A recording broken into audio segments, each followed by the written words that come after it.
Olá, pessoal! Nesse vídeo você vai assistir os melhores momentos do bate-papo sobre o conflito entre Israel, Líbano e Irã, com André Laist e Júlio Guedes. Se inscreva e deixa o like para ajudar essa bagaça a crescer. Bom vídeo, cambada! Quais as consequências do ataque de Israel ao Líbano? Ninguém imaginava que Israel iria atacar Dahia, que é o bairro xiita em Beirute, matou o seu chefe militar, e agora, recentemente, mataram o vice dele, que entrou no lugar dele, e 12 pessoas que estavam no comando. O Hassan Nasrallah, que é o secretário-geral do Hezbollah hoje, perdeu praticamente 90-95% do seu chain of command. Todos os seus comandantes de regiões, subdivisões e comandantes gerais foram mortos. Não tem quem substitua essas pessoas, porque os outros também foram mortos. O Hezbollah já perdeu 650 membros da sua cúpula desde que começou a guerra. A situação do Hezbollah é muito complexa, militarmente falando. E a partir do momento que você tem uma ação como essa dos pagers e depois dos walkie-talkies, eles já não confiam mais em todos que estão dentro do seu grupo, porque deve ter alguém que deve estar fazendo jogo duplo. Eles não confiam que eles estão se comunicando de forma segura, então eles não sabem como se comunicar, então a comunicação diminui, pelo menos em uma boa porcentagem, de 2 dígitos. Isso dificulta e desacelera a sua capacidade operacional de se reorganizar. Israel anunciou, pelo menos a mídia israelense anuncia, que 50% da sua capacidade do Hezbollah de atirar foguetes em Israel foi cortada. Os vídeos que a gente está vendo hoje é de prédios que parece fogo de artifício explodindo dentro do prédio, mostrando que eles estão armazenando foguetes dentro da casa dos civis no sul do Líbano, e foi evacuado o prédio, e um ataque aéreo fica gerando um monte de incêndios e outras explosões secundárias e terciárias e assim por diante, porque isso mostra que os foguetes estão lá dentro. E aí o que acontece? O jogo inverteu. Israel está numa posição hoje, em frente ao Hezbollah, de muita vantagem. O Hezbollah está perdendo bilhões de dólares investidos nos últimos 17, 18 anos, desde o fim da Guerra do Líbano em 2006. O que Israel já causou de dano ao Hezbollah hoje supera o que Israel causou de dano em 33 dias de guerra em 2006, em julho e agosto de 2006. E aí o Hezbollah está numa situação de que, por um lado, ele não pode retroceder, porque vai mostrar uma derrota, e por outro lado ele não tem como aumentar, porque se ele aumentar, Israel vai ter a desculpa, o argumento, a justificativa de atacar totalmente o grupo no bairro xiita, e aí seria um ataque ao comando central, ao líder do Hezbollah, que Israel tem evitado entrar de uma forma massiva nesses tipos de ataques. Os ataques estão sendo concentrados em várias regiões do Líbano, não só mais ao sul, mas não está sendo concentrado no Líbano. Mas se por algum acaso o Hezbollah mudar a sua tomada de decisão e falar vamos atacar outras regiões de Israel ou matar em civis, porque o Iron Dome, em 2006 não tinha o sistema cúpula de ferro, tinha o sistema de sirenes, e a população de Israel está treinada, tocou a sirene e entra no abrigo, mas às vezes não dá para chegar e morreu gente. Aqui agora tem um sistema, e tem 3 sistemas muito bem feitos de proteção antiaérea. Ele não é hermético, não é uma panela de pressão, mas tem um outro foguete que passa.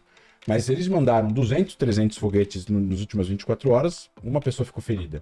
Então isso faz com que Israel tenha mais fôlego, porque não está morrendo gente dentro de Israel, porque Israel está agindo na sua proteção do sistema, do seu céu.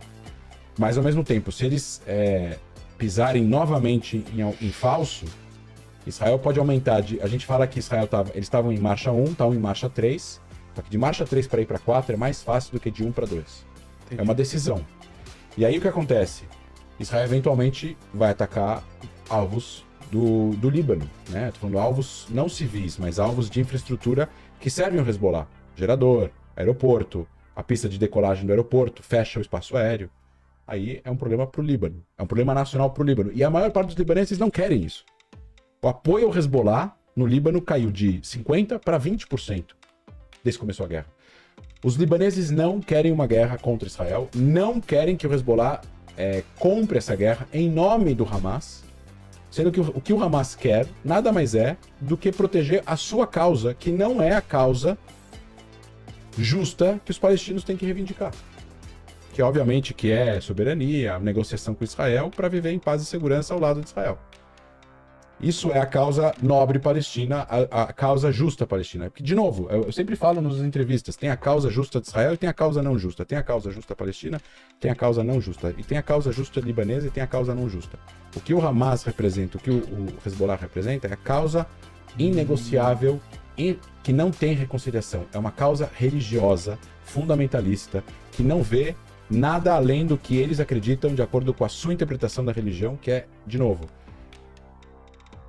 dentro do fundamentalismo islâmico, que é uma minoria do Islã, a gente tem que repetir isso aqui, você já trouxe pessoas religiosas que devem ter repetido isso aqui, de religião islâmica. A causa do fundamentalismo islâmico representado pelo Hezbollah, pelo Hamas, pela Al-Qaeda, por clérigos religiosos extremistas, divide o mundo em duas partes, Dar el-Harb e Dar el-Islam. Dar el-Islam é o mundo da paz, Islam significa paz em árabe. Dar el-Harb, casa da guerra. Qual é a reivindicação que eles gostariam de ter? Lugares que o Islã controla precisam ser a casa da paz. O que é paz? Revelação. Revelação da palavra do profeta. Sim. Revelação significa aceitar a palavra do profeta e executar ipsis literis tudo que ele, de acordo com a interpretação dele, tudo que ele prega que o mundo, da forma como o mundo precisa ser regido. Politicamente, socialmente, moralmente, eticamente. Daí vem todas as regras religiosas impostas à população. Esse é o Dar al-Islam. Então, por isso que em lugares onde o Islã radical controla, a mulher é toda coberta, a mulher não pode estudar, os gays são mortos e por aí vai. Isso é representado hoje em dia no governo do Irã, isso é representado no governo do Talibã, isso é representado no governo do Hamas, isso é representado em várias outras regiões onde o Islã radical controla o Estado Islâmico e por aí vai. Quem são os inimigos dessas pessoas? Os países árabes moderados, Que são Jordânia, o Egito, Arábia Saudita, mais ou menos porque a Arábia Saudita tem muita religiosidade implementada, porque há uma divisão entre controle religioso e política externa e economia. Então a família saudita deixou por muitos e muitas décadas clérigos religiosos dominarem a sociedade, e depois de um tempo isso já está começando a diminuir. Mas a Arábia Saudita ainda é um país muito fechado, apesar de que está sendo cada vez mais aberto. Tem shows, a mulher pode dirigir, a polícia religiosa foi extinta, mas ainda não é um país livre para a sociedade viver como, por exemplo, no Egito, que a mulher não é obrigada a usar o véu, né? Entendeu? Então, ainda é uma sociedade extremamente fechada, mas não é fechada como a Arábia Saudita. Mas é um governo que dialoga com os outros governos, que não é um governo que quer conquistar outros países e converter todo mundo para o Islã. Agora, na visão do Talibã, na visão da Jihad Islâmica da Palestina, na visão do Hezbollah, na visão do Talibã, da Al-Qaeda, do Estado Islâmico, é isso. Para poder fazer com que haja a revelação, e a paz só vai existir após a revelação, então todos os muçulmanos precisam cumprir a religião ao pé da letra, aqueles governos que deixam a população viver de forma livre precisam ser combatidos, e é por isso que a gente vê grupos radicais combatendo países muçulmanos, por isso que teve guerra entre o Talibã e o governo afegão, por isso que teve guerra dentro do Iraque, por isso que teve guerra civil em vários outros países, onde o Estado Islâmico acabou se aproveitando. Para quê? Para implementar a ideia deles de sociedade em cima de um governo que, apesar de ser muçulmano e árabe, não é um governo fundamentalista radical, no sentido religioso da palavra. Então a Síria é uma ditadura, sempre foi, mas não era uma ditadura que implementava a religião ao pé da letra. As pessoas eram livres. A mulher queria sair sem véu, ela sai sem véu. Ela quer estudar na faculdade, ela vai na faculdade estudar. Isso já não era visto pelo Talibã ou pelo Estado Islâmico como algo que acharia, né? que acharia religiosa. De novo, isso é 10% do Islã. Que na Turquia também tem um pouco. Tá começando a ficar cada vez pior. E aí, para terminar, o que é o Dar el-Harb? A casa da guerra, é o lado obscuro do planeta, que é onde o Islã não domina, que é onde eles não têm controle. E para poder fazer com que haja paz em todo o mundo, o que eles precisam fazer com o Dar el-Harb? Fazer com que o Egeu, ou aquele que é não crente, se converta. E aí todo mundo passa a ser Dar el-Islam, inclusive aqui no Brasil. Então, não tem como negociar, porque a visão de mundo deles é de que para que haja paz, e a paz que eles falam não é a paz que nós aqui no Mundo Livre falamos de coexistência, tolerância, aceitação, fronteira, determinar. Não. A paz para eles é: nós precisamos todos virar o que eles são. Ou guerra. E isso é um problema, porque o mundo tenta enxergar o Oriente Médio. Eu termino discurso de meia hora, as pessoas tendem a entender, e de novo, os ouvintes estão estudando a gente agora, solidários aos palestinos, solidários aos israelenses, solidários aos civis mortos no último ano da guerra, precisam entender o seguinte: existem problemas que, se a gente enxergar eles de forma superficial ou como engenheiros enxergam, problema, solução. Ah, tá bom. Qual o problema? Eu quero esse copo, eu quero esse copo. Tá bom, vamos fazer uma linha aqui, você fica com um, eu fico com outro. Não tem solução. O que o Hamas reivindica, ou que o Hezbollah reivindica, se alguém aqui puder um dia perguntar, o que vocês reivindicam? O que é o para vocês seria o suficiente? Eles não vão dar uma resposta concreta que dá para negociar. Eles vão falar, Israel deixa de existir, todos os judeus vão embora, e a gente vai estabelecer um Estado Islâmico aqui na região de tudo que é Israel e territórios palestinos. Mas e se todos os judeus se converterem para o Islã? Então o problema é resolvido. Tá vendo? O problema não é território, o problema é religião. E já veio gente aqui falar que o problema é território. Não é território, é religião. Porque se todos os judeus se convertessem em Israel, hipoteticamente falando, o problema acaba. Milagrosamente.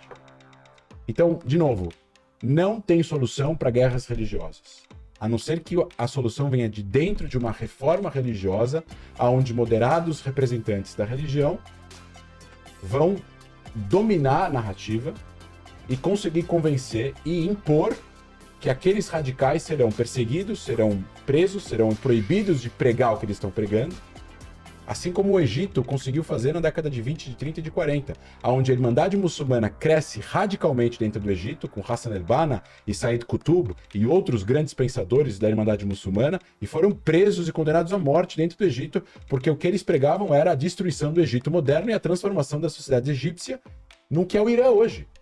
Eles queriam fazer uma revolução islâmica como aconteceu no Irã em 79. Só que eles foram proibidos de fazer isso. E assim a Irmandade Muçulmana foi proibida em vários países do Oriente Médio. Foi ilegalizada. E não tem nada a ver com Israel. Isso é muito antes de Israel ser fundado. E é isso que está o problema, que as pessoas aqui, principalmente pessoas mais à esquerda no Brasil, não entendem. Não todos, mas alguns, principalmente mais radicais, que acham que a resistência, que eles chamam de resistência, é uma resistência contra o imperialismo, contra o Ocidente, contra a OTAN, a favor da Rússia, a favor da China. E é uma galera que, assim, se o Hamas chegar aqui, essas pessoas vão pra cadeia. No mínimo. Na mesma hora. Não tem parada debate, gay, não tem debate, não tem eleição, não tem a mulher saindo sem véu. Não tem. Então, eles estão dando um tiro no pé em nome do combate ao que eles chamam de imperialismo, de colonialismo, quando, na verdade, quem é o país que foi o maior país colonialista daquela região? Quem é que está tentando conquistar a região e transformar tudo? O Irã. Podemos ter uma escalada para uma guerra nuclear? Eu acho que a pressão militar no Hezbollah pode fazer com que o Hezbollah aceite uma solução diplomática, pelo menos de cessar-fogo permanente, onde eles retiram as forças do Hezbollah do sul do Líbano. O Hezbollah não cumpre a resolução 701, que é a resolução de fim da guerra do Líbano em 2006, que diz que nenhuma força armada pode... Primeiro, que nenhuma milícia armada poderia ter armas no Líbano depois da guerra civil acabar, em 90. Segundo, que a resolução 701 reforça isso. Terceiro, que eles falam que ninguém pode estar armado no sul do Líbano, tirando o exército libanês e a Unifil, que é as forças da ONU. Isso. E eles estão lá armados e colocando armas em casas de civis e mísseis e túneis desde 2006. Eles estão violando a resolução 701 e isso coloca o Líbano em perigo. Certo. Então isso é o primeiro ponto. Agora, que dá para chegar numa solução diplomática? Daria para chegar numa solução diplomática caso o Hezbollah entenda que eles têm um perigo real de perder tudo que eles construíram. O Hezbollah tem como ser destruído? Nenhum país que perde guerras é completamente destruído. A Alemanha não foi destruída. O nazismo foi destruído. O Hamas, o que a gente chama de Hamastan, que seria a faixa de Gaza, é um Hamastan, é o estado do Hamas.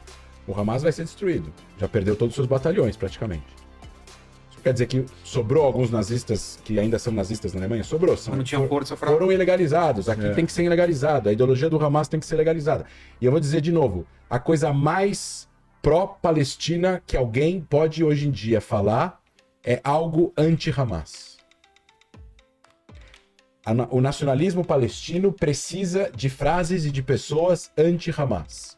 Para que o nacionalismo palestino possa bem suceder, as pessoas precisam ser anti-Hamas. A gente precisa diferenciar o nacionalismo palestino defendido por palestinos anti-Hamas, e existem vários nas mídias sociais, é só procurar. Tem vários palestinos que moram em outros lugares, porque dentro de Gaza você não pode postar isso. Mas se você for procurar na Turquia, nos Estados Unidos, na Europa, tem vários palestinos anti-Hamas, que a foto é a bandeira palestina. E eles são árabes muçulmanos, e são críticos de Israel, e são nacionalistas palestinos, e são anti-Hamas. Essa é a única coisa que vai trazer um futuro para a região em relação ao Hamas. Em relação ao Hezbollah, é uma questão de que é o que analistas israelenses estão falando hoje em dia. O Hezbollah só entende força. E se ele não entender o recado dessa forma, ele vai entender com mais força. Até ele entender o recado. Fala, Kratos. Vamos lá, a Jandira, ela tá perguntando assim, como a presença de aliados regionais e internacionais como Irã e Estados Unidos está influenciando o curso do conflito? Qual tem sido o papel de potências como Rússia e Turquia? Bom, a Rússia compra drones do Irã para poder usar na guerra da Ucrânia. Isso acabou gerando uma relação muito próxima. De novo, a Rússia não tem nem perto a ideologia do Irã. São países que têm ideologias totalmente diferentes. A Rússia é, por essência, mais antirreligiosa. O Irã é um país super fundamentalista religioso. Não há um amor do governo russo pela ideologia iraniana, mas existem interesses envolvidos. Os russos continuam tendo relações com Israel, continua tendo uma relação entre o Putin e o primeiro-ministro de Israel, Netanyahu. Existe coordenação na Síria com as forças russas que estão na Síria. Continua tendo essa coordenação. A China não tem uma tradição de mandar tropas e armas e pessoas para proteger outros países. A China tem o interesse de proteger o seu mainland, mas só, né?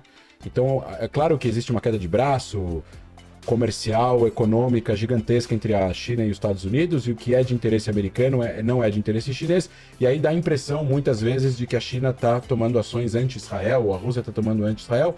Eu não vejo dessa forma, eu vejo a Rússia e a China tendo relações com Israel estáveis, não estamos falando de uma relação de amizade, de amor, como os Estados Unidos têm, porque tem questões culturais e religiosas envolvidas, existem muitos judeus vivendo nos Estados Unidos, existe toda uma relação com valores de democracia, liberdade que Israel representa, e isso é importante para os americanos. A China e a Rússia só enxergam interesses, elas não enxergam esses valores. Tanto que a China e a Rússia têm relações com países que são completamente antagônicos uns dos outros. A Venezuela tem relações com a Rússia, e o Irã tem relações com a Rússia, e a Venezuela não é um país que tem uma visão religiosa que nem o regime da Venezuela não é um país que tem uma visão religiosa que nem o Irã tem. São relações de interesse. Em relação à primeira parte da pergunta... Kratos. A presença de aliados do Irã... A presença de aliados, sim. Então, assim, o Irã é uma potência regional. A Turquia, ela é uma potência regional, porém a Turquia é parte da OTAN, então a Turquia tem uma limitação gigantesca do que ela pode e não pode fazer. A Turquia é muita retórica, gostaria muito o Erdogan de ser o líder do mundo islâmico, mas ele não é, né? Então ele é muito dúbio. Pouco antes do 7 de outubro, ele recebeu o presidente de Israel na Turquia, com tapete vermelho, porque ele queria que o gasoduto e o oleoduto que sairia da Arábia Saudita, dos Emirados, passasse pelo solo saudita, entrasse em Israel e entrasse na Turquia para receber os louros dessa economia, a fim de trazer gás para a Europa e fazer com que a Rússia não dependesse só da Rússia, o gás que entra na Europa. E obviamente que Israel estava decidindo entre Turquia e Grécia, e obviamente que a Turquia estava fazendo o possível para que isso fosse em solo turco, né? Ainda mais lembrando as diferenças entre turcos e gregos. Mas é tudo retórica. A Turquia não tem ela não tem uma envergadura como o Irã tem. Já o Irã é o que realmente sustenta esses grupos. E é um fabricante de armas, e é um poder econômico na região, é um país de quase 100 milhões de habitantes, é uma potência em mísseis balísticos e tudo mais. Depois o Júlio pode trazer um pouco mais dados aí sobre os mísseis e a capacidade operacional deles e tudo mais, de armar e rearmar os lançadores e tudo mais. Mas assim, o Irã é importante. Só que o Irã está muito exposto ao poder de fogo de Israel. que Israel decide não usar. Vou lembrar aqui, né? Israel foi atacado pelo Irã, não caiu quase praticamente nenhum míssil ou drone em Israel por causa da coalizão que foi montada. Algumas semanas depois, Israel fez um ataque com um F-35, um míssil que destruiu o radar da defesa aérea da base nuclear de Natanz. Se você destrói o radar da defesa antiaérea da base nuclear de Natanz, a base nuclear está totalmente sem proteção porque você destruiu o radar. Se você destrói o radar não consegue ver o que está no céu, aí não consegue disparar nada, a base está exposta. Então foi um míssil que destruiu uma bateria de radar do sistema antiaéreo da base nuclear de Natanz. Isso significa Israel falando para o Irã: a gente consegue deixar vocês completamente expostos, sem defesa, e se a gente quiser destruir o programa nuclear e destruir locais nervosos e importantes, estratégicos do regime, a gente vai destruir. Isso que você A falou é gente importante. escolhe não destruir. André, e também o Júlio depois pode falar isso, o programa nuclear do Irã tá do jeito que sempre foi ou avançou? Não, tá lá, 90%, dizem 83%, 85% de De enriquecimento. enriquecimento? É quase o suficiente, né? É quase. Mas é que depois que você tiver o suficiente material, yellow cake que fala, né, pra fazer uma bomba, você precisa construir e fazer a bomba. E aí? O É o artefato. modelo de engenharia deles. Aí é uma... Mas isso é um... Não é construir um Mas prédio. mudaria a guerra. Não, mas é que tá. No momento que eles tomam a decisão de construir a bomba, o artefato. Você pode ter yellow cake e não ter a bomba. Mas você tem que construir a bomba. Para construir a bomba, você precisa juntar uma engenharia gigantesca. E aí você tem que miniaturizar a bomba para poder caber no míssil. Porque eles não têm bombardeiro Eles têm estratégico. míssil. É só Eles não míssil. têm míssil. Entendi. Além de você construir a bomba, a primeira bomba deles provavelmente vai ter o mesmo tamanho que as antigas bombas norte-americanas, né? Coisa parecida. Não vai ser suficientemente miniaturizada para caber na ogiva de míssil. Mas é que fazer a bomba demora 1 ano e meio, 2 anos, não é? Você precisa fazer Sim. teste, entendeu? Então, e aí... Isso chamaria atenção, por exemplo. Ó, Israel? e aí não, e aí é essa janela do ataque Ah, entendi. ao programa nuclear. Essa é a janela. O que do que Israel atacou lá no passado, destruindo... Em Osirak, no Iraque, 81, Isso, destruiu O reator. O reator. Que, Reator que aqui, ó. fazia o faria, enriquecimento. queria fazer essa bomba. Não, que fazia o enriquecimento do urânio. Tá, antes. É Então, porque você etapa precisa, antes. você precisa Aqui enriquecer o urânio com um tipo específico de reator, né? Que não é exatamente o reator para produção de energia. Você transforma o urânio em plutônio. E esse plutônio é que você vai usar como ogiva do seu dispositivo. E destruiu na Síria em 2007, que era um reator de plutônio. É isso, é isso que eu tava me referindo. Sim, mas aquilo lá era Heavy Water Reactor. É plutônio, é 90%. Não tem outra explicação, não é energia. Então o Irã tá nessa fase agora de... O Irã já tá. É que o programa nuclear iraniano é muito mais extenso. O Irã é um país muito maior, é muito mais longe de Israel. Então, existem muitas ações que Israel fez junto com outros atores regionais para sabotar o programa. E muitas dessas sabotagens atrasou o programa nuclear iraniano. Atrasou. Eu duvido muito que o mundo vai deixar o Irã ter uma bomba. Eu também. Mas Qual será o futuro do Oriente Médio? Esse desmonte do Hezbollah, na minha concepção, ele mostra uma inviabilidade de escalada. Eu acho que o Hezbollah vai acabar abrindo o bico, eu acho que talvez não de forma definitiva, mas ele vai perder muito da influência que ele tinha dentro do próprio Líbano depois disso. Porque esse tipo de ação, cara, que foi executada, ou seja, 3.000 pessoas, eles falaram, 3.000 pessoas feridas, mais 40 e tantos mortos. O André falou aí que isso aí pode chegar a 400 mortos e dezenas de milhares de pessoas feridas. A conta que todo mundo tá fazendo é 3.000 aparelhos, causando 3.000 pessoas feridas, né? Claro que 3 pessoas podem ser feridas pelo meu aparelho, mas eu vi outras estimativas de um lote de 5.000 aparelhos. Porque aí você presume que pelo menos 2.000 aparelhos deles estavam largados em cima de uma mesa lá e ninguém tava não perto. pegou ninguém. Né? Então 5.000 aparelhos é o que eu tô vendo o pessoal discutir agora. 5.000 aparelhos que explodiram ao mesmo tempo, e levando em conta que pager usa uma rede de sinais, né? Uma rede de sinais de rádio diferente da rede de telefonia, você precisa de um sinal de rádio para ativar esses explosivos, né?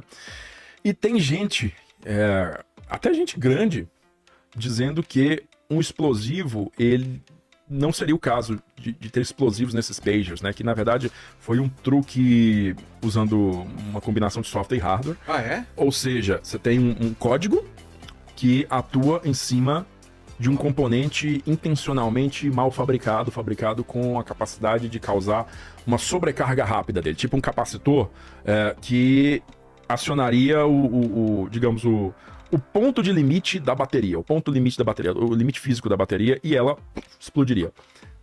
Por que as pessoas estão falando isso? Por quê? Porque explosivo é detectado em aeroporto. Né? E algum desses caras aí, muito provavelmente, pegou um avião nesse meio tempo aí, entre janeiro, né? Me parece que foi distribuído em março. Esses pagers foram distribuídos em março. Mas entre março e agora, 5 mil pagers, algum desses aí passou por aeroporto e provavelmente a segurança teria detectado o explosivo lá. Né? Não foi o caso até agora. Mas, por outro lado, a gente sabe que Israel tem uma capacidade muito diferente de qualquer grupo terrorista ou qualquer grupo, né, insurgente que trabalha em caverna, ou trabalha na garagem, ou trabalha no andar subterrâneo do prédio. Então Israel tem a capacidade de construir equipamentos com quantidades pequenas, né, bastante limitadas de explosivos, desenhados para causar um dano específico, nem maior nem menor, mas aquele dano específico que eles desejam. E muita gente também analisou os vídeos, né, de explosão desses dispositivos de maneira forense e falou, cara, esse dispositivo, isso não é explosão de bateria. Eu já vi explosão de bateria, isso aqui não é explosão de bateria, isso é explosão de explosivo, carga explosiva mesmo. Que me pareceu também, né, porque é realmente uma explosão que a gente costuma, né, ver mais associada a pequenos explosivos e não a explosão de bateria de telefone. E esses dispositivos, então, teriam sido comprados por Israel, visto que são aparelhos que estão fora de fabricação, né? Fora de linha de fabricação há alguns anos. Tem gente que fala 5, tem gente que fala 2, mas é há alguns anos que não fabrica mais. Então, que eles teriam, na verdade, comprado essa empresa húngara, porque não sei se você chegou a saber, a linha que fizeram foi o seguinte, é de uma marca taiwanesa, o aparelhinho. Tá. É de Taiwan. Só que foram lá em Taiwan, ninguém fabricou isso. Quem fabricou isso foi uma subsidiária da empresa lá na Hungria, lá em Budapeste, creio eu. Só que essa empresa de Budapeste sumiu. Ela, tipo, foi fechada, sumiu o endereço estava vazio. Então a empresa, desapareceu, né? Explodiu em fumaça. Então o que se supõe agora é que Israel tenha comprado esse lote de pagers, modificado esse lote de pagers de 5 mil aparelhos, que é o número que se fala hoje, em próprio território, contrabandeado isso para a Hungria, e da Hungria, nessa fábrica húngara, né, que é uma grande fachada, isso teria sido despachado para o Líbano. Mas aí vem a grande pergunta, a grande dúvida. Quem comprou? Quem conduziu o processo de compra do Hezbollah para essa empresa húngara, para esse lote? Então existe um vazamento de inteligência no mais alto nível do Hezbollah. Um agente ou agentes israelenses, informantes dentro do mais alto nível do Hezbollah. São pessoas que não só alimentam Israel com a informação da metodologia de comunicação do Hezbollah, como também têm acesso ao processo de compra desse grupo. Então é gente que tem acesso ao, digamos, ao contábil, ao cofre, né? Ao financeiro do grupo, e que autorizou a compra desses aparelhos pagers e também desses walkie-talkies, que os walkie-talkies tinham uma carga explosiva maior do que os pagers. Então o dano dos walkie-talkies foi maior do que os pagers. Você percebe, walkie-talkies são aparelhos de tecnologia analógica, né? E os pagers são tecnologia do século passado, né? A gente usava pager, usavam ainda? Usava pager antes de ter celular, né? Então usava muito disso, recebeu um avisinho aqui, emergência e tal.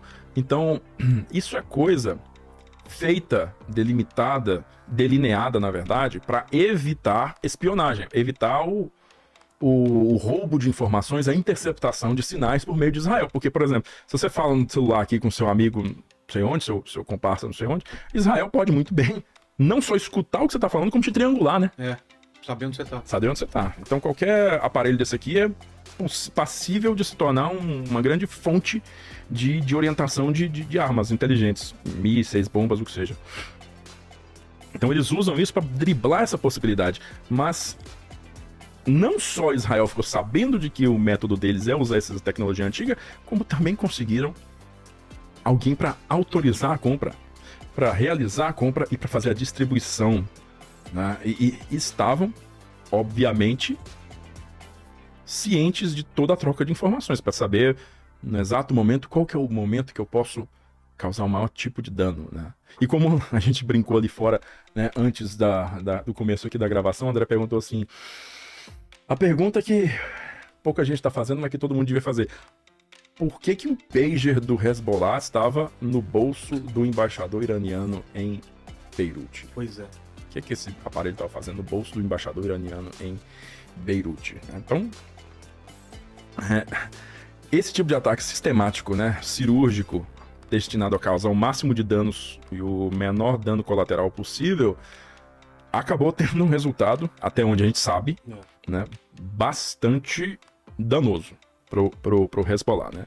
Mas, de novo, como eu faço alerta, discutir as possibilidades de desenvolvimento de qualquer conflito enquanto o conflito está acontecendo, cara, é um exercício de adivinhação maior do que qualquer outra coisa. Porque nós podemos estar falando isso aqui hoje, mas nós estamos falando a respeito do que nós sabemos, não do que é verdade. E do que está sendo armado por trás, esses trabalhos de médio e longo prazo. Né? Exatamente. Nós não estamos sabendo da realidade, nós estamos sabendo o que querem que chegue pra gente. Tá? Então, esses conflitos só são analisados com seriedade, com precisão, anos depois que eles são encerrados. Muito depois que eles são encerrados. Então, é realmente assim, é uma tentativa da gente se tranquilizar, né, e tentar enxergar o futuro ali, se colocar numa posição de entendimento maior, mas eu diria que é uma previsão bem complicada de ser feita. O que vai acontecer daqui pra frente? Eu não consigo pensar numa resolução fácil. Não é resolução fácil disso. Realmente é difícil. Você viu que ano passado, aqui, ó, 7 de outubro de 2023, né, se começa aí Tava perto de Israel assinar um tratado com a Arábia Saudita, que ia mudar muita coisa. Ia mudar muita coisa. Nossa, agora sim, vai mudar muita coisa aí. Estamos caminhando para a paz, né? Porque tirou a Arábia Saudita, que é uma grande financiadora, né? Era uma grande financiadora, sempre foi, né? De forças anti-israelenses. Tanto que desde 48 a Arábia Saudita nunca se envolveu em guerra contra Israel. Mas ela sempre deu dinheiro. Tá? Então, assinar um acordo de paz com a Arábia Saudita ia desmontar o financiamento de muitos desses grupos, muitas dessas lideranças. Então, sabotar esse processo era, sim, uma medida de alto ganho para esses grupos. E usar o mais fragilizado de todos para isso, né, que é o Hamas, justamente, parecia ser a cartada certa a ser feita. Né? Bom, o que me parece, né, que está acontecendo, né, nesses últimos meses em Gaza foi algo que a gente discutiu aqui na época, né, que esse conflito começou, que é o seguinte: como o André falou, o Hamas é uma ideia. Hamas é uma ideia. Como que você combate uma ideia? Como é que você combate uma crença, um negócio? Não tá físico. Exato, não é território. Não é território, não é um governo, os caras não usam uniforme. É qualquer um. Né? E aí você soma isso ao fato de que esse grupo construiu essa imensa estrutura subterrânea que é livre, que é completamente incólume a ataques, invulnerável a ataques aéreos. Qual é o ponto fraco do Irã e como Israel pode se aproveitar disso? Se a gente olha para o passado, a gente vê que o grande calcanhar de Aquiles dos árabes, quando eu falo árabes, eu incluo os persas, que são os iranianos agora, né? Digamos, das grandes forças muçulmanas contra Israel, foi a descoordenação. A descoordenação sempre foi o calcanhar de Aquiles deles. Em 48, você tem 5 países atacando Israel, um único país, né? E esses 5 países que atacam um único país, geograficamente cercam esse país. Israel tem as costas contra o mar e é atacado pelo sul, pelo leste e pelo norte. Tá? E a costa oeste deles é marítimo. E mesmo assim, os 5 países perdem. Perdem por quê? Porque são descoordenados. Cada um ataca do jeito que quer, na hora que quer, sem qualquer tipo de relação. Vamos extenuar as forças israelenses, vamos esgotá-las, vamos atingir o ponto de saturação dessas forças. Ninguém pensou nisso em 48, simplesmente cada um agiu como queria. Digamos, o fortalecimento da Liga Árabe sob liderança egípcia nas décadas seguintes, né? Aí entra em 56, a guerra a guerra do Canal de Suez, né? 67, que era o vulcão que iria explodir, né? E acabou explodindo com a ofensiva israelense contra esses 3 países, que sim, foram atacados de forma coordenada por Israel e eliminados do mapa em 6 dias, né? Gerou finalmente nos árabes a necessidade de se coordenar, que foi em 73 a guerra do Yom Kippur. 73, sim, eles atacaram de forma coordenada Egito e Síria, porque a Jordânia já se tirou da equação. A Jordânia não quis se envolver, então ficou, ao invés de 3 frentes, ficaram 2 frentes, uma sul e uma norte. E curiosamente, em 1973, a guerra do Yom Kippur foi uma guerra que deu um susto muito grande em Israel. Foi quando o arsenal nuclear de Israel pôde ser utilizado. Cogitou-se utilizar o arsenal nuclear de Israel caso a ofensiva egípcia contra a península lá do Sinai, né, no sul. Não sei se tá. Esse mapa tá grandão. Mas toda essa parte bege, mais clarinha, Sim. entre Suez e Israel ali, é a tal da Península do Sinai. Ela faz parte do Egito. Mas na época, entre 67, me perdoa, e, se não me engano, 76, ela fez parte de Israel, porque Israel anexou ela. E os egípcios cruzaram o canal de Suez em 73 e causaram esse trauma nos israelenses, né? Para quem realmente gosta de estudar as guerras e é curioso sobre isso e gosta muito de cinema, na televisão e cinema, produções cinematográficas, tem uma minissérie na Netflix chamada Vale de Lágrimas, que você consegue ver os primeiros dias ali da guerra do Yom Kippur e como é que os israelenses, apesar de só 6 anos depois de sua grande vitória em 67, foram pegos de calças curtas, né? E o que acontece no fim das contas? Existe uma intervenção norte-americana em favor de Israel, inclusive com a cessão de armamento pesado, né, a favor de Israel, e Israel consegue não só bloquear a ofensiva egípcia, como também cruzar de volta o canal de Suez para dentro do Egito e forçar a rendição egípcia, né? Também a rendição síria. Mas o que isso provoca no psique do israelense? Provoca o seguinte sentimento. Isso aqui é uma história que se repete e ela não tem fim. Nós vamos vencê-los hoje e daqui 5, 6 anos eles vão repetir isso de novo e depois vão repetir de novo, depois vão repetir de novo e a gente se torna um estado em permanente estado de guerra, tá? Então aí começa a negociação de Israel com o principal membro da Liga Árabe, que é o Egito, para poder devolver a tal da Península do Sinai para o Egito. Então eles devolvem o Sinai para o Egito em troca do reconhecimento egípcio da existência do Estado de Israel. E com esse reconhecimento morre essa Liga Árabe e morre esses inimigos estatais de Israel. Morre, né? Simplesmente resta hoje formalmente a Síria, né? O único estado que não assinou um tratado de paz com Israel até hoje foi a Síria, até por conta das colinas de Golã. Mas Jordânia assinou, Líbano assinou e o Egito assinou. Então Israel passou a não ter mais inimigos estatais. Passou a ter inimigos não estatais, que foi o que o André falou aqui, grupos paramilitares. E Hezbollah, Hamas, todos esses, a Jihad Islâmica, todos esses grupos, os Houthi, né, que nem estão, os Houthi estão cá embaixo, lá, Iêmen, ele falou 2.000 quilômetros, muito longe, mas eles, enfim, são também esse mesmo naipe aí. Esse novo cenário... Mas a gente sempre teve os Estados Unidos como protetor também de Israel, que também impede que esses países também... Depois de 67. É. Depois de 67. Antes disso, Israel estava sob um embargo de armas pelos Estados Unidos. Não se vendia armas para Israel. Tanto que o arsenal de Israel, um arsenal muito antigo, arsenal da Segunda Guerra Mundial, e o arsenal mais recente deles era o arsenal francês, que sim, a França vendia armas para Israel, mas os Estados Unidos não vendiam. Somente depois da vitória israelense em 67 foi que as coisas mudaram. E aí sim, muita arma americana começou a fluir para Israel. E aí as coisas assim desbalancearam.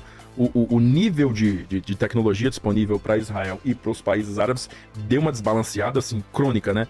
Porque aí chegou para os israelenses, chegou F-15, chegou F-16 e são meios aéreos que não tem rivais na área, não tem rivais. Os árabes estavam usando MiGs russos, MiGs soviéticos antigos, né? E muitos deles usaram esses aviões até pouquíssimo tempo atrás, né? Antes de trocar por modelos mais recentes, mas Israel foi colocado numa catapulta tecnológica da qual ele nunca mais saiu, né? Nunca mais foi retirado dessa predominância aí. Só que essas novas entidades não estatais, paramilitares, que são radicais, como o André falou aqui, eles acabaram também cobrando seu preço. O presidente egípcio que assinou essa paz com Israel foi assassinado em 1980, né, por um desses grupos. E posteriormente, né, outras nações caíram sob o domínio desses grupos. O Hezbollah, que foi criado nos anos 80 lá no Líbano, né, deteve por boa parte aí dos anos 90, começo dos anos 2000, e até recentemente aí deteve uma aprovação muito grande da população, né? Mais de metade da população aprova as ações do Hezbollah, né, que é financiado diretamente pelo Irã. É financiado pelo Irã. Então, esse apoio fez com que o Hezbollah, apesar de ser um poder paralelo no Líbano, ou seja, o Líbano tem um parlamento, o Líbano tem um executivo, o Líbano tem forças armadas, mas o Hezbollah é uma força que divide hegemonia com essa força formal, né? O poder formal do Líbano. Então, é uma entidade que tem que ser consultada, é uma entidade que tem que ser amaciada, que o tempo inteiro tem que ser partícipe das decisões de alto nível no Líbano. Mas essa guerra, iniciada em 7 de outubro do ano passado, né, colocou o Hezbollah numa situação bastante decisória, né, decisiva, na verdade, para o destino da própria organização. Porque, se por um lado eles têm a mesma ideologia, né, pelo menos no nível mais alto, do Hamas, e são financiados pela mesma fonte, que é o Irã, por outro lado, o Líbano não está pronto para uma guerra contra Israel, não tem interesse numa guerra contra Israel, porque o Líbano, como eu te falei, é um estado que é muito maior do que o Hezbollah, ao contrário da faixa de Gaza, que é quase um refém do Hamas. Então, a aprovação do Hezbollah na manutenção desse discurso deles de somos pró-Hamas e tudo vale para poder destruir Israel no longo prazo, né, no final das contas, que pode levar a Israel a um conflito aberto, direto, e como o André falou, quinta marcha com o Líbano, é reprovado. Então, caramba, o Hezbollah realmente entrou no beco sem saída, né? Como é que a gente faz agora? A gente recua e mostra para o mundo que nós não temos resolução, ou a gente vai fundo e perde o poder político, a aceitação que nós construímos ao longo de décadas. Foi a conclusão que eu também cheguei, né? E agora, com o desmonte de toda a cadeia de comando, como que você vai efetuar algum tipo de ofensiva coordenada contra Israel? Realmente, essa ação de inteligência, como vocês nomearam aí, é um negócio extremamente importante para o decorrer, né, agora, da onde esse conflito realmente vai. Você pode realmente esperar que Israel seja dividido, né, entre duas frentes de batalha, uma no norte e uma no sul? Porque eu comecei falando, o grande mal dos árabes é a descoordenação. Como funciona o Iron Dome? O sistema de defesa de Israel. Eu acho que o fato de o Hamas ter conseguido trazer outros grupos para a briga faz com que, obviamente, aumente as tensões. Mas como que tá Irã hoje em dia? Eles Então. em nenhum momento assumem nada ou já entraram na guerra oficialmente? Eles atacaram Israel. Eles Teve um ataque meio- eles atacam Israel naquele dia, lá em 13 de abril. Israel se defende junto com uma coalizão de países, inclusive países árabes. Eles não conseguem atingir os objetivos. Israel faz um ataque em resposta. Eles atacaram por causa da morte de... Não. O Irã atacou com qual pressuposto? Eles atacam Israel no dia 13 de abril. Você quer comentar alguma coisa? Como que foi? Foi um ataque amplo de mísseis que passou por cima. Foi um ataque amplo de mísseis que passou por cima do território do Iraque, né? Tá. E da Síria, se não me engano, para chegar em Israel. Esse ataque de mísseis, claro, ele foi detectado com uma boa antecedência, porque você tem uma rede de radares. E atrás dessa rede de radares, uma rede de mísseis interceptadores, né? Que conseguiram interceptar uma margem incrivelmente alta, né? 99,49. Eu me lembro de 99 ponto alguma coisa na época. E, inclusive, o repórter, o jornalista do canal de televisão americano lá, tava falando de uma maneira tão tranquila, sabe? O que estava acontecendo atrás, que basicamente todos os mísseis foram interceptados. E eu achei curioso que o Irã simplesmente não deu qualquer resposta depois disso e o próprio Israel parecia bastante tranquilo quanto à capacidade de interceptação das baterias. Fica no ar a questão, essa quantidade imensa de mísseis lançados contra Israel simultaneamente se baseou em esgotamento dos estoques disponíveis no dia ou se baseou num cálculo de padaria para saber qual que é o limite da capacidade de resposta de Israel? Israel matou, mas não assumiu, um dos generais das guardas revolucionárias do Irã, que estava na Síria, em Damasco, Exato. um prédio do lado do consulado, alugado pelas guardas revolucionárias, em reunião com um monte de pessoas que estavam envolvidas no envio de armas para o Hamas, para o Hezbollah, para grupos armados na Cisjordânia, para aumentar. Essas pessoas, Vilela, têm interesse de botar fogo no parquinho, em português claro. Quanto mais problemas tiver em várias frentes, pior é para Israel, porque são muitas frentes. Você tem uma fronteira gigante entre Israel e Cisjordânia, você tem uma fronteira gigante entre Israel e Jordânia, é lá que tem tráfico de armas, eles pagam pessoas para poderem passar armas traficadas para entrar na Jordânia de forma traficada, entrar na Cisjordânia de forma traficada, aumentar as tensões na Cisjordânia, aumentar a capacidade de lobos solitários cometerem atentados dentro da Cisjordânia contra israelenses, enfim, contra forças de segurança, para que pegue fogo a região. Quanto mais problemas de frentes diferentes Israel tiver que enfrentar, mais difícil Israel vai ser de focar para poder resolver o objetivo de uma frente apenas.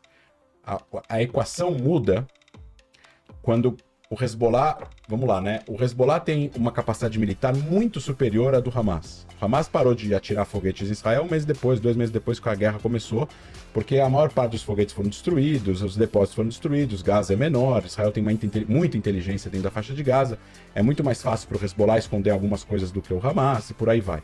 O Hezbollah tem uma capacidade de atirar milhares de mísseis e foguetes por dia, eles têm depósitos em todo o Líbano, o Líbano tem 10 mil quilômetros quadrados, é um lugar grande, 2 vezes o tamanho da Cisjordânia, a Cisjordânia é 20 vezes maior que a faixa de Gaza, então é um país soberano, tem aeroporto, tem porto, tem fronteira com outros países. Putz, é enorme mesmo comparado com a faixa de Gaza, olha só. A Cisjordânia é bem maior e o Líbano é maior que a Cisjordânia.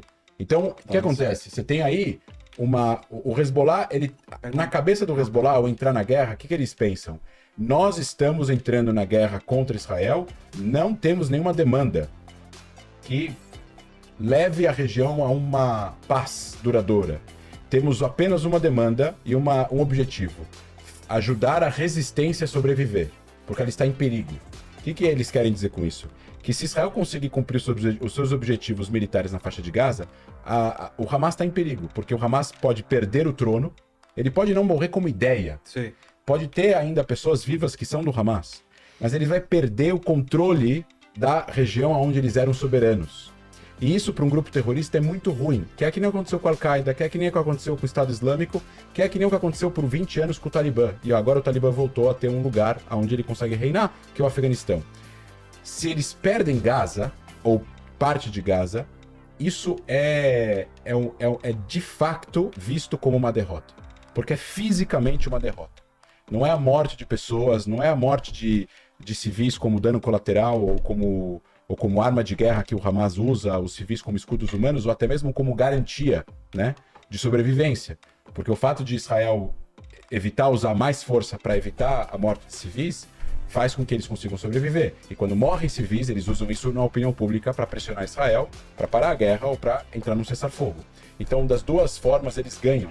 Isso é uma estratégia de guerra totalmente assimétrica, mas que não tem o que é um grupo como o Hamas vê os objetivos que ele pode ter que seriam plausíveis para enfrentar um exército do tamanho do exército de Israel, sabendo que o exército de Israel não vai usar todo o seu poder militar especificamente contra o Hamas. O Hezbollah entra para ajudar a que o Hamas não deixe de existir. Só que o Hezbollah é muito mais perigoso. Ele tem uma capacidade de colocar milhões de israelenses em abrigos durante horas ou dias. Ele tem uma capacidade de mirar os mísseis dele em bases, por exemplo, em bases aéreas ou em locais estratégicos de Israel. E Israel sabe disso. Então uma guerra total com o Hezbollah é muito mais problemática do que uma guerra total com o Hamas. E aí teve essa operação que parece um filme dos pagers estourando. Isso e aí eu digo assim, ninguém sabe os números exatos. Com certeza os números que a mídia trouxe, que foram números que o Hezbollah deu, estão diminuídos, na minha opinião, drasticamente, porque isso envergonha o grupo. Então, mais do que muito mais. 3 mil que eles falaram. Eles né? falam que 3 mil pessoas se feriram e 10, 20 pessoas morreram. Eu colocaria que mais de 400 pessoas morreram. E milhares se feriram. Estamos falando de mais de 3 mil, 4 mil, 5 mil pessoas que foram colocadas fora de combate do dia para a noite. Não é fácil substituir essas pessoas. O Hezbollah trabalha muito com o sistema de reserva. As pessoas têm vida normal, tem o beeper. Quando o beep toca, elas têm que ir a algum lugar e fazer alguma coisa. Se elas não podem ir, alguém tem que substituir elas. Entendi. E se eles não têm como se comunicar, como é que a pessoa que tem que substituir vai saber que ela tem que ir para esse lugar? Operacionalmente é muito complexo. E operacionalmente isso foi um golpe que, de novo, nenhum ataque aéreo consegue fazer, porque é simultâneo em várias regiões do Líbano ao mesmo tempo. Então, você não consegue atirar de aviões 4 mil mísseis ao mesmo tempo. É complexo. Cada avião tem 8 ou 10 mísseis de diferentes tamanhos e por aí vai. Então, a operação, para quem fez ela, e de novo, Israel não é o único inimigo do Hezbollah. O Hezbollah tem muitos inimigos. Eles têm inimigos sunitas dentro do Líbano, eles têm inimigos fora do Líbano. Cristãos dentro do Líbano. Cristãos dentro do Líbano. Não é o único inimigo do Hezbollah não é Israel. E, de novo, tem muita gente que não é o maior fã de Israel, que nem eu escrevi no Estado de São Paulo recentemente, mas que não gosta do Hezbollah. E que adoraria ver o Hezbollah perdendo qualquer tipo de capacidade militar para que o Líbano volte a ser soberano na sua segurança. Vamos lá. Então... A gente tá vendo lá o mapa de Israel em Líbano. Exato.